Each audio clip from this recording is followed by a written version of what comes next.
Maintenant, sans plus tarder, je cède la parole à nos panélistes. Madame Crossman. Oh, wonderful. Thank you. I'm just going to give Ryan a second to share his screen. He's going to share my deck for me, if that's okay. Okay, so I am just going to go over one approach to identifying compensation pain points. So we know there are a variety of approaches, but in this instance, we completed a qualitative analysis of interviews with compensation users and agents. And just a side note, I am in no way a compensation expert. I just helped out with this qualitative analysis of this project because compensation wanted an external team to complete the interviews and the analysis to just sort of remove any biases and ensure the confidentiality of those being interviewed. Next slide, Ryan. Thank you. Just one more, sorry. All right, so Compensation Services Directorate's 2025 vision is that all employees have full confidence in pay. So in order to understand what is needed to be able to accomplish full confidence, the pain points have to be identified. So in this instance, HRI was tasked with trying to determine the user and agent pain points and determine the order of importance of tackling these issues. So next slide, Ryan. So in terms of methodology, the HRI team sort of followed this sequence here. So first, the participants were identified. We were sent a list of randomly selected clients and agents that the compensation unit identified for us. And then with this list, we ended up scheduling 25 clients and 10 agent interviews representing all branches of ESDC, regions across the country, classification levels, both official languages, and different types of compensation users. And then when identifying interview questions, it was crucial that our team understood what the compensation was interested in knowing. So we consulted with them beforehand and started identifying different themes. So we came to confidence and trust, meeting information needs, branding, and future services. The questions then were categorized into these sort of themes later, and then they were reviewed by the compensation unit. So we started off by completing 5 of these initial interviews, transcribing them and analyzing them. So this basically allowed us to create a master document that the interviewers would be able to follow to ensure consistency of question askings and all the disclosures. Next slide. Beautiful, thank you. And for the analytical framework and coding, our researchers created a master list of codes and variables by theme and interview questions. So we had 2 coders use MaxQDA, which is a qualitative data analysis software to conduct a comparison level of at least 85% with the initial 5 interviews. So this means that the coders had to make sure they were coding the same content with similar codes at an 85% similarity rate. And once this 85% was accomplished, the intercoder agreement was established, and then the coders were then able to code independently now that they were on the same page and understood one another's coding patterns. So after that came the analysis, where we identified the number of interviews that specific codes were used, the general frequency of codes, and so forth. For example, satisfactory client services was used in 12 interviews and was coded 15 times. And before analyzing, the interpretation guidelines of codes was created. So for example, if a code is used on 51% or more of the interviews, we would consider that a majority. Anywhere between 30 and 49%, we consider that sizable.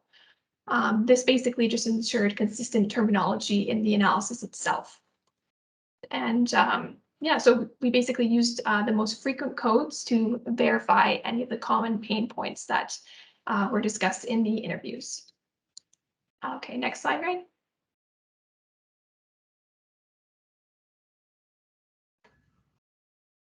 Thank you. So now I'm just going to go over the main findings from the client interviews, then the agent interviews, and then I'll let the other panelists really dive into the details of the pain points and solutions because they are the compensation specialists here. But from the qualitative analysis, it became clear that people do recognize that there have been significant improvements made over the last few years regarding quality of service. Second, there seemed to be a desire for more personable compensation services. Third, a lot of interviewees were not able to distinguish the difference between public service pay center and compensation services. So they're not really aware of who to go to when they need specific help on issues. Fourth, some of the respondents weren't aware of what services were even available to them. And five, um, clients expressed frustration in the lack of efficient communication regarding their ongoing issues. All right, next slide. Okay, so last slide I'll go over here. So the main findings were uncovered through these agent interviews are first, agents feel confident in their ability to assist clients and they feel that they have the tools to be able to do this.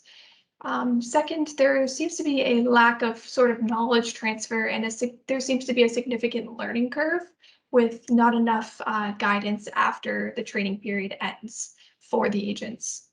Finally, agents expressed a desire for better information management and internal and external purposes.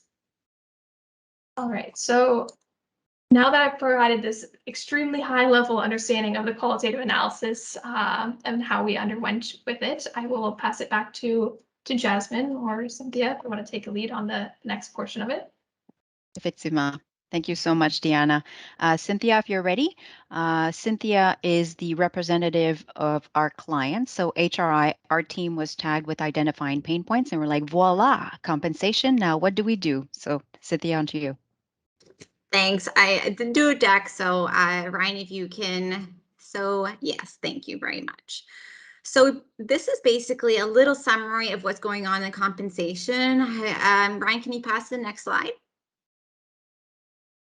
Yeah, so we're going to go over a little bit about our mission and mandate, and I think Deanna covered it pretty well in terms of the reason why we wanted the HR innovation team to be involved in this is because of our vision and mandate. Talk about a little bit about our vision 2025. So what does compensation see ourselves going and being in 2025? A little bit about the compensation years analysis. So Deanna talked a little bit about that, possible solutions, and some success factors that I have seen along the way. So that's just my personal opinion on what could be potential success factors in implementing your innovative ideas.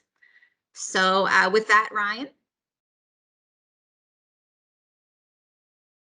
So it comes to no surprise that our mission is really, although we started as a small team in compensation in 2018, barely anybody, we've grown to a bigger team now in 2021 with our various teams doing different jobs within the compensation service directorate.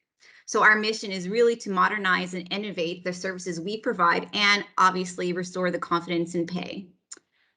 So with that, our mandate is to really to manage and prevent and resolve and monitor ESDC employees' pay issues, obviously within our scope of activities, right? We can't control everything. Some things belong to the pay center, but what can we control and improve within our scope of control? So next slide, please, Ryan. So here again, we are really blessed with a great executive director, Dominic Gonce, who has really have a vision for what the future could look like for compensation, what our vision is in 2025. Obviously, there is the biggest, I think the big elephant in the room is really to restore employee confidence in pay. So how can we better guide employees through the various life events and offer that personal touch client service delivery? And obviously another one is really to stabilize the HR to pay pension environment, as you know, has a little bit been in flux since 2019. So how can ESD operate within a stable environment and then be amongst the first departments to onboard to next gen system through our readiness and preparation to do so, which would mean to improve what we currently are doing. Ryan, next slide. So I'm going to talk a little bit about, I know Deanna had mentioned it, but the compensation user group analysis and really the reason why we went to it. So I think Deanna spoke a little bit about it, but although we made great strides, and that could be attested through the survey results that was done to improve our services internally, there's obviously still work done on it. So to restore the confidence in pay. So with that, we had talked to the human resource innovation team. So a big shout out to Jasmine in order to help us consolidate a little bit of the findings from clients and compensation agents to be unbiased in order to determine areas of improvement. So Jasmine and Deanna mentioned the findings about one of the big things that we saw when we looked at all the different questions, because we got a report on various the questions and answers from the clients. There was definitely an opportunity for improvement in regards to our internal tools and resource, right? So how can we leverage what we have and modernize what we're doing to improve our services? So that was one of the main themes that we found throughout the results that Jasmine team has provided us. So next slide, please.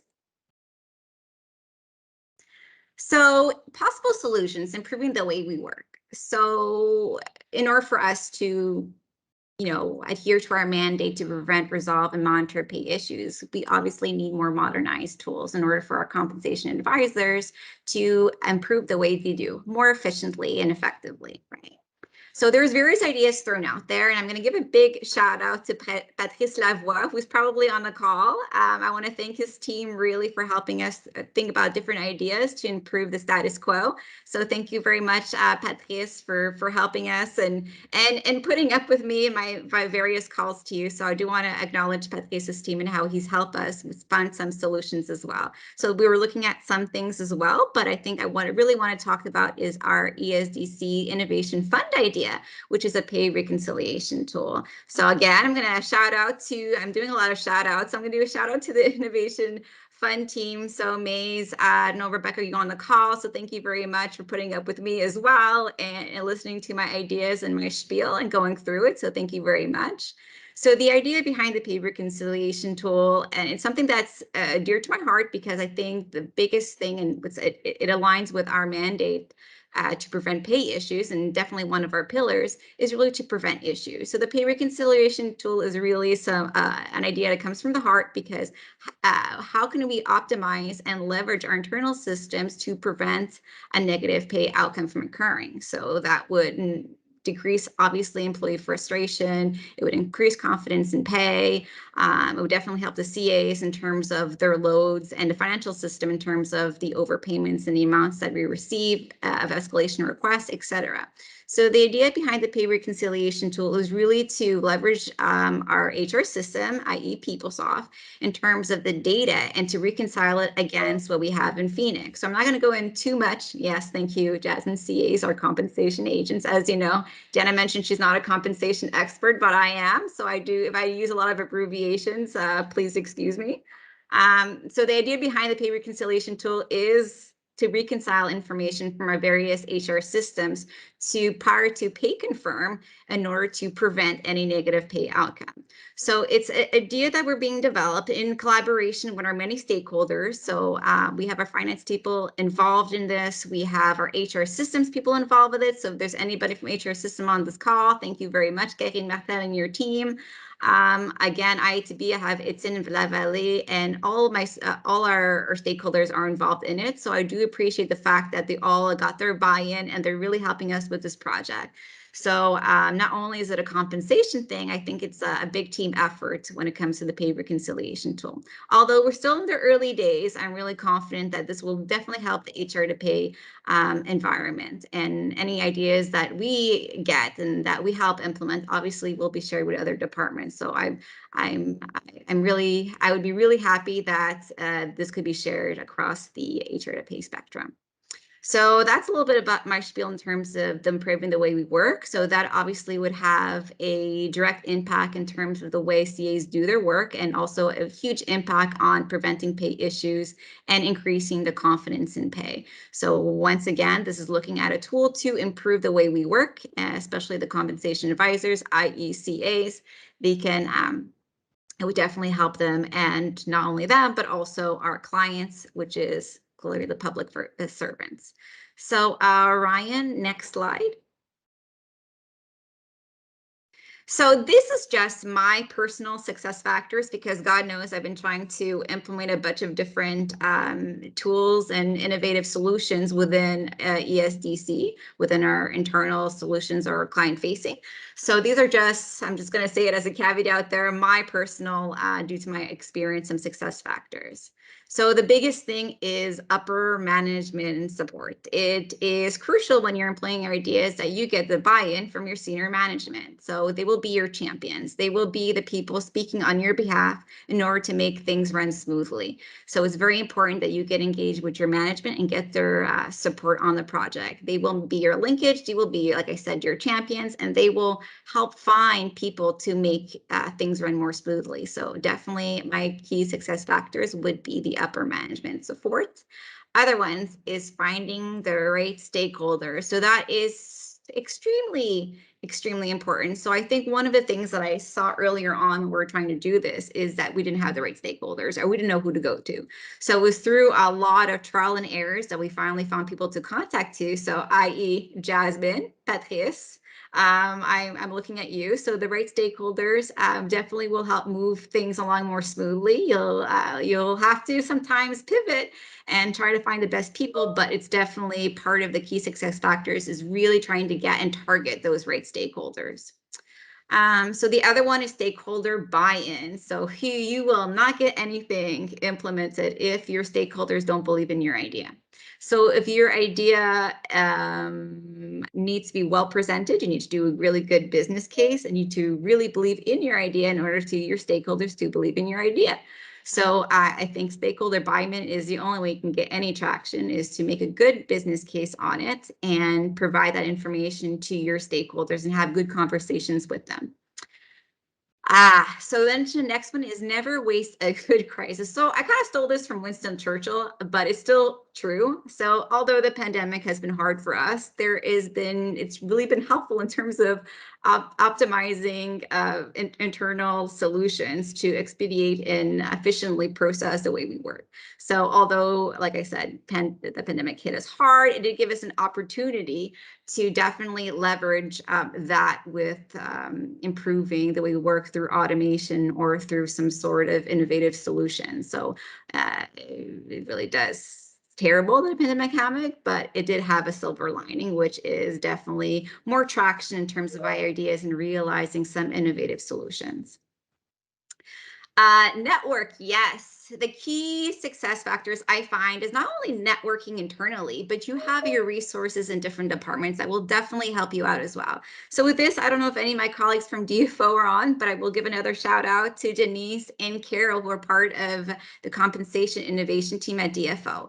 They have been very helpful in kind of brainstorming ideas and helping us through some of their, getting through some stumbling blocks, and help us understand some of the ideas that they implemented to see whether or not that solution could be applied at ESDC. So not only do we talk about networking internally in terms of finding the right stakeholders and getting buy-in, but also use your network, use your network, your colleagues at different departments, because you can't get all the ideas out yourself. So sometimes it's really great to get the support from your colleagues at across the government of Canada. So that's it. Being realistic and resilient. So that is a key. You will get a lot of no's. I have got a lot of no's. So what you do is that you pivot and you try again. So I use, my team laughs at me because I often say I like to put on the honey badger thing. So you need to be really resilient when it comes to your ideas, implementing them, because you will get a lot of no's, but you will have to pivot and be resilient, change your plan, pivot, in terms of getting that yes, but you also have to be realistic in terms of whether your idea, it fits any sort of automation RPA functionalities, or what could be remedied simply through like simplifying and leaning your internal business processes, right? So you have to be realistic whether or not your project is feasible. So that's the realistic portion, and resilient in the fact that you will get a lot of no's, but you eventually will get a yes. So I think that's pretty much what I have, Ryan, unless I have another slide. No, just thank you. Thank you all. Thank you so much, Cynthia, for keeping it real and letting people know that it does take resilience. We're not going to take them step by how many times we had to talk and how many doors we had to go knocking. But I applaud your efforts because without your perseverance, some of this may have never come to light. So bravo. Monsieur Jonathan Larocque, c'est avec grand plaisir qu'on vient nous parler d'un processus qui est à notre disposition, qu'on peut continuer à explorer quand vient le temps d'explorer des solutions en ressources humaines. C'est une option à garder en tête. So, to you, sir. Merci, Jasmine. Bonjour tout le monde. Merci de me recevoir cet après-midi. Je vais faire la majorité de la présentation en anglais, mais n'hésitez surtout pas à poser des questions dans les deux langues.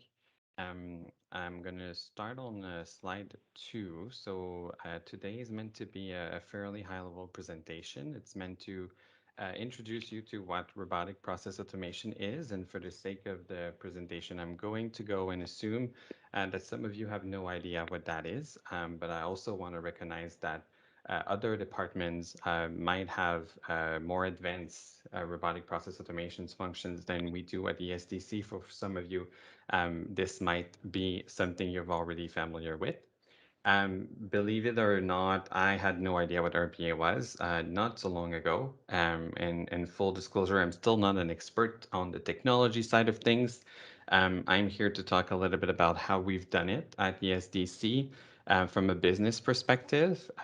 My branch is responsible for the delivery here of the Canada Pension Plan, Old Age Security, and the Employment Insurance Program. So 3 statutory program of Service Canada, representing about 120 billion and more in benefits to Canadians every year. So pretty high volumes. And we were the first one at the ESDC to implement robotic process automation, particularly for our pensions program.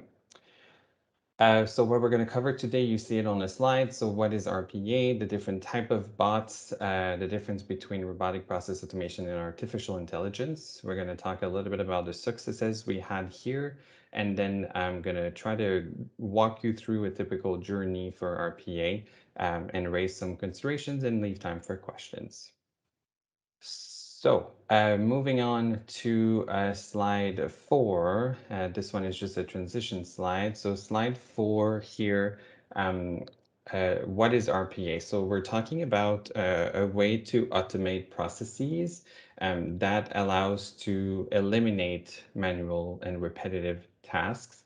So we are not replacing the work that requires judgment or social skills or decision making that a human can do, but we are putting together tools to help the people doing this in order to eliminate part of their workload that can be done automatically. So a process automation can, for example, access and gather data from multiple systems into one. And I'm going to use, we have an HR crowd today, so I'm going to go back to my youth and my first co-op internship where I was actually an HR assistant for a little while. And I remember doing HR checklists before writing a letter of offer. So I was working on staffing. I would have to go and log into multiple systems and check a few things off the list before submitting the letter of offer for approval. I would go into a security system where I would have to validate, date of birth, security clearance. Then I would have to go into a different system with the PSC, and I would have to check valid SLE results. And then I would have to do all of that data entry into PeopleSoft in order to match the letter of offer. So those are typical type of RPA work that can be done automatically.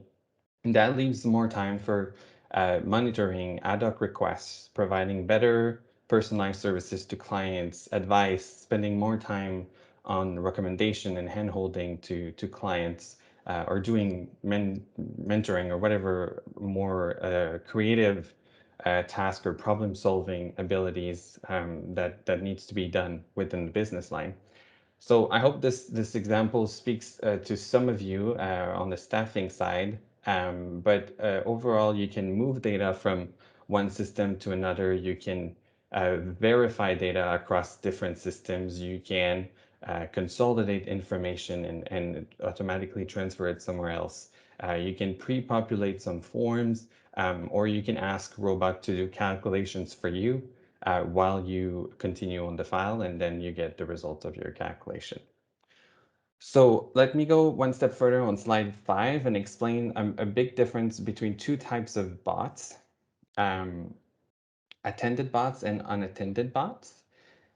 So next slide, attended bot really describe a bot that an agent would use. So in our business lines, for example, I talked about the delivery of employment insurance and pensions program. We have call center agents that are taking calls from Canadians trying to assist them in completing their application or answering questions regarding their benefits or their appeals or whatever the case is.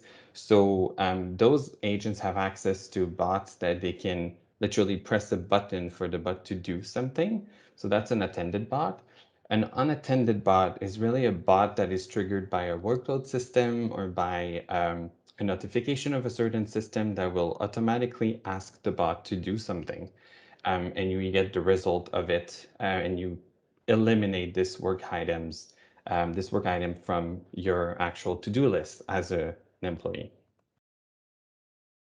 Slide 6. I'm talking about what is artificial intelligence, and the reason that I think the main takeaway here is to understand that there is a difference between AI and robotic process automation. It's a question we often get. Sometimes the line can be a bit gray when it comes to what the outcome looks like, but the process is very different. So with artificial intelligence, you can do much more complex things, and that will bring a lot of additional considerations. So you'll face a lot more obstacles. There is obviously ethics and privacy concerns, and there's strong Treasury Board Secretariat monitoring and some directive that are framing how department can use artificial intelligence. So this is a much longer journey than robotic process automation, which from a technology side is something that departments have more control on, and that can also be implemented faster. On slide 7, I'm going to try to talk a little bit about our successes. So obviously being a volume-driven program, I put a bit of stats on the slide, so I apologize for that. Feel free to tune off if you are not savvy on the stats, but in a few years, we have right now we built a pretty sustainable capacity within our pensions program to have a bit of a business line on their own. So the bots, all of our automations are now taking care of a lot of transactions. And this is where some of the stats here might speak to you. So for us, when we started, we had 183,000 transactions that were done by the bots that effectively an agent didn't have to do. And then in 2021, we more than doubled that to 550, and we're on track for 21-22 to have done about 650 only for Canada Pension Plan and Old Age Security alone. So there's 14 different processes. So that means 14 different tasks that the bots know how to do. And we are on track to continue increasing the amount of diverse actions that the bot can do. We have been able to increase our ability to process in time and meet our service standards for some of our programs. We've been very successful in the pensions world because it is a program that involves a lot of manual work. So there's a lot of data entry, a lot of applications that are submitted on paper. It's also dealing with seniors, a group that is more resistant to other types of digitalization and automation and digital intake. There's still a lot of paper forms that are sent. So there's room for a lot of good manual and repetitive tasks to be eliminated. I've talked a lot about pensions because we've been doing it since 2018, but we recently also launch a robotic process automation to support the employment insurance program that has been done during COVID. As some of you will be aware, in the middle of COVID, the employment insurance program received as many applications as they usually receive in a year in a day or two. So it was literally a situation that was unsustainable. And then, as you know, the government created CERB to alleviate some of that, but still leaving a lot of after the fact work that needs to happen, high inventories of reconciliation between EI payments and CERB payments, and a lot of work to transfer back to the employment insurance program eligible Canadians that have received CERB for a certain amount of time. So this is where RPA has been able to support the business line. On slide 9, 8 being just a transition slide. So now we're going to talk a little bit about the journey. So first, in terms of how we kick off the journey, and my colleague Todd, who I think is on the phone today, but is being shy, he deserves more credit than I do when it comes to this RPA journey, because he usually jokes that the best automated process is a process that you can eliminate. So the best way to streamline something is to rethink and not have to do it, and not just to use technology to replicate what you have. So that's that takeaway for you today. But overall, the type of processes that are good for automations are processes that have structured data, that have a lot of manual work. I talked about that. Data that is prone to discrepancy. So a lot of data entry where it's easy to be tired or hangover and not do really great data entry. A bot will not do any of those mistakes. Processes that required employee to access to a lot of different access a few applications. So the more application you want your bot to access, the more expensive it's going to cost, and the more testing you're going to have to do, and the more complex it is. So if you have a limited number of applications, a bit easier.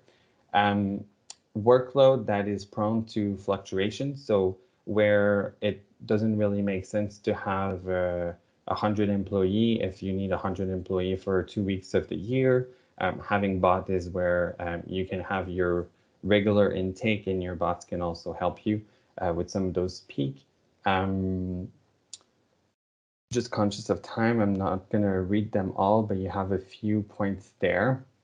So what do you do to start your journey? So the most important is really to determine your business need, making sure you have the right processes you're trying to automate. As I was joking earlier, if you can eliminate that process, it works even better and faster. So a design thinking approach can help you get there. Obviously, engagement with your IT branch. They often have an innovation section or an RPA or an AI section, depending on where you work. Making sure you have your available resources, consulting with management, confirming your procurement needs as well. So it's a new field, and you will likely need some support from private sector. So that's something to keep in mind. And then obviously the classic project management, which includes governance, change management, communications, engagement. There's a lot of steps. We're going to see them on slide 10.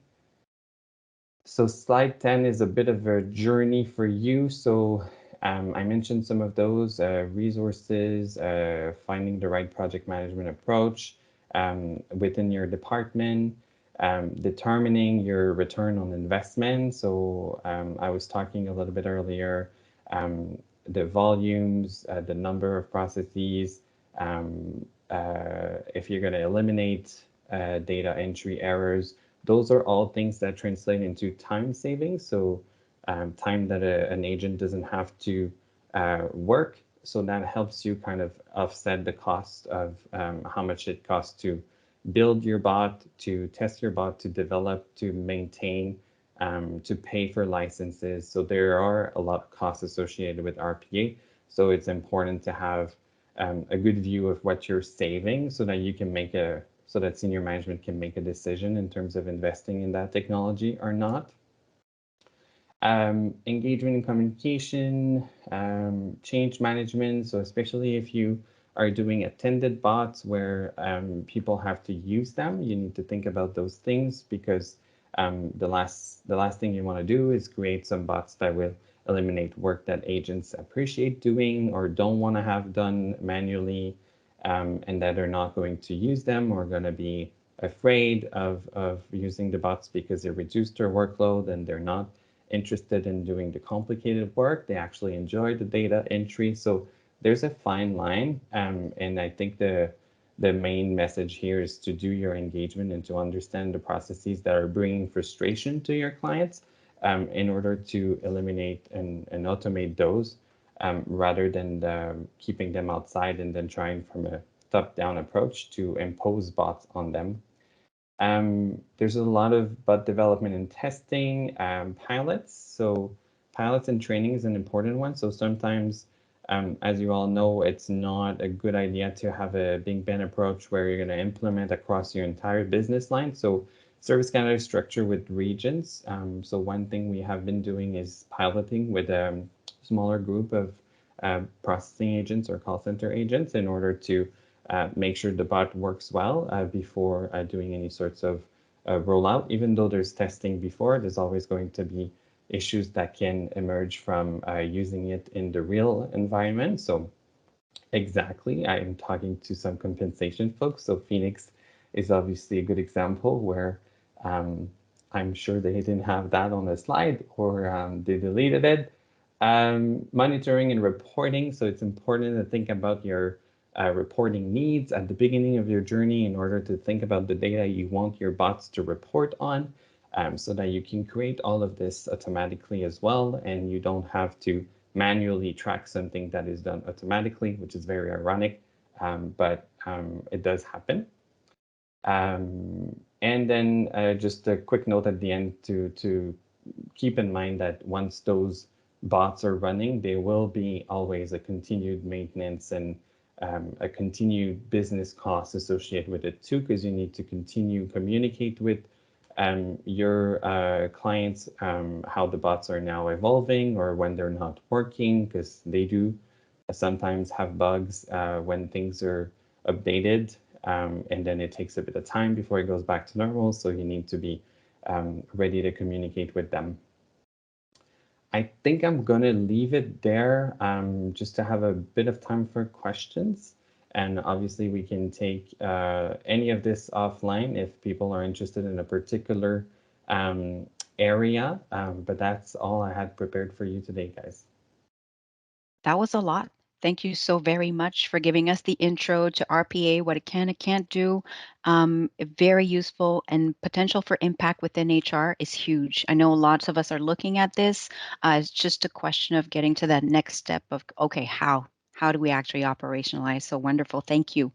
There's a question from the audience for Cynthia. So presenters, if you can turn your cameras back on, please, we will begin taking questions from the participants. Donc, Cynthia, can you talk a little about the root causes the team identified in their review of HR to pay and how compensation reconciliation tool addresses, prevents those issues?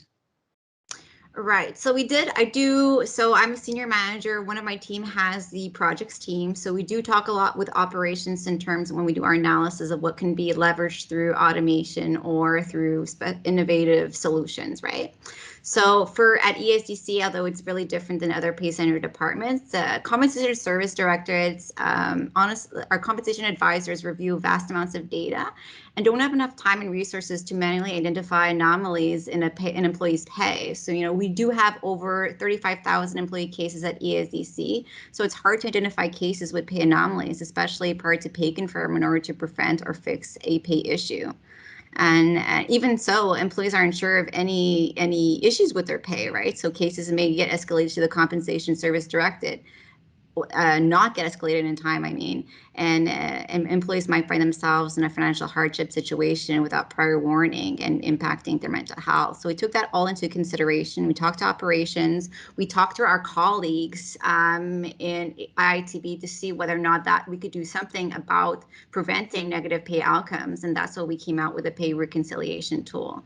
Not only that, one of the key success factors was really going to different departments. So we did talk to, I don't know if Jordan White's on the call from CRA, so I want to give a shout out to Jordan too, and Greg Van Beethen from CBSA, because they do have a pay reconciliation tool in their area and their departments. And so we talked to them a little bit about what they saw and how that helped their internal HR. So, I mean, we did a lot of research, we did a lot of networking, like I said, key success factor, and that's how we came up with this. And hopefully we'll develop it soon to find some solutions to improve ultimately employee pay outcome.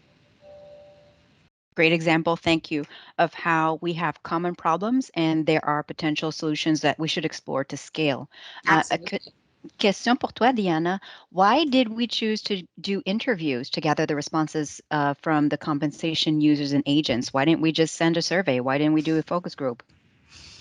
To be honest, that decision had already been made when I got involved, but I think that the objective was to gather richer data with the folks involved. I understand that HRSB had released like a series of different surveys when COVID hit, so there was probably an overwhelming amount of them. So we wanted to really give folks the opportunity to expand on the issues that they're experiencing and yeah, allow them to be heard vocally and have that personable connection. Awesome, thank you. So what I'm thinking, Cynthia, is how come compensation didn't already have this like data-driven approach? Like you probably already knew what your problems are. Like you didn't need the confirmation. You didn't need to say, oh, 58% of our users are experience XYZ problems. You already knew this. So why that? Why now? Our vision, really, we really want to obtain that vision that, like I said, upper management support and their vision as well in terms of a better future for us in 2025, right? And although we know some of the pain points ourselves, like you said, the results weren't really a surprise, we really need to substantiate through data sets, right? So you guys got us some qualitative data from the results and, that to gain traction as well, right? So we referred back to the innovation survey when we want to implement some ideas, right? So we have kind of like, here is proof that we need help, please help us. So yeah. Data-driven informed decision. Yeah, there you perfect. go. Thank you so much. It's almost like I gave you the script. Thank you so much. Jonathan, so when you go through your brainstorming of solutions, who do you involve? So for us, I think one of the most important group is the regional processing or regional call center staff. So the ones dealing day to day with Canadians and having to, for example, have complicated conversation on the phone while they work and they're trying to get things done. So they know exactly the type of work that takes time to manually, and they have to put clients on hold and that sort of thing. If we are able to give them a bot that will run into the back end and be able to do those calculations or go and get that information. Sometimes it's validating the client's identity or going to get information about the client from multiple systems. But we were also able to do, for example, log into multiple systems. So rather than having them present a username and a password for 6 or 7 different applications at the beginning of their shift, they're able to use this bot and go get a coffee instead. So there's ways to make their life better that will ensure they're using the bots, and this is where you see your return on investment. So I would say the client group in our case was the most important group to engage with. But I would equally say that you need IITB to be part of the whole thing and not just the development, because knowing about the day-to-day issues and knowing about your objectives, your business requirements is the best partner to make sure that the design is done with the right objective in mind. So for me, it's the close partnership and collaboration amongst all of those key players that is important. Merveilleux, merci. I know you said other things, but I kept hearing enhanced employee experience, enhanced employee experience. Ah, merci. So, Cynthia and Deanna, you will have different takes on this question, but why did the compensation unit decide to start identifying? No, sorry. How did we prioritize the issues that were identified? So, from an analysis perspective, Deanna, and then from a compensation, like a business owner perspective, how do you prioritize? So, maybe I'll let Madame Crossman go first. Yeah, for sure. So when doing a qualitative analysis, the way that we did, we would prioritize them based on the number of times the codes were used in the interview. So say one code was used 12 times, another was used only 4 times. We would definitely prioritize the issues that are brought up more and that are discussed more. And yeah, and that would be the order of sequence that you would take on when doing qualitative analysis with interviews. Thank you.